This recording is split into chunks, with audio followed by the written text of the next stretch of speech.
স্বামী বিবেকানন্দের জেদ নিয়ন্ত্রণের জন্য কয়েকটি অনুপ্রেরণামূলক বাণী আজ আমি আপনাদের সামনে তুলে ধরার চেষ্টা করছি। স্বামীজি বলেছেন, নিজেকে দুর্বল ভাবা পাপ, দুর্বলতা থেকেই জেদ জন্ম নেয়। যিনি আত্মসংযম জানেন তিনি জগৎ জয় করতে পারেন। যতক্ষণ না তুমি নিজের মনকে জয় করতে পারছো ততক্ষণ বাহির জয় বৃথা। যে রাগ করে সে নিজের শক্তি নষ্ট করে।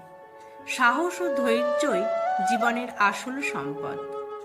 অহংকারী পতনের মূল। তিনি বলেছেন, সত্যকে আঁকড়ে ধরো, তবেই জেদ প্রশমিত হবে। যা পরিবর্তনশীল তাকে আঁকড়ে ধরো না। মন শান্ত হলে তবেই জ্ঞান আসবে। নিজেকে নিয়ন্ত্রণ করতে শেখো, এটাই সর্বশ্রেষ্ঠ বিজয়। শান্ত মানুষই প্রকৃত শক্তিশালী। ধৈর্য ধরে কাজ করাই সাফল্যের উপায়। ভালোবাসা ছাড়া মানব জীবন শূন্য। মন যত স্থির হবে তত জেদ দূর হবে।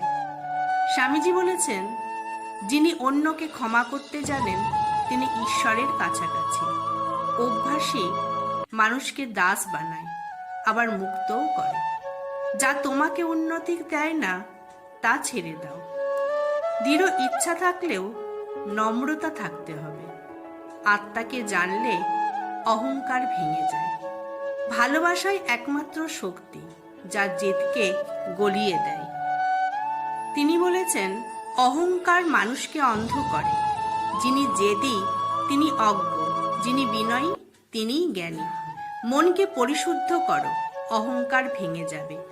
যিনি নিজেকে জয় করেছেন তিনি বিশ্বকে জয় করেছেন। আমার ভিডিওটি আপনাদের ভালো লাগলে অবশ্যই একটি কমেন্ট করে জানাবেন আর আমার চ্যানেলটিকে সাবস্ক্রাইব ও শেয়ার করবেন। ধন্যবাদ।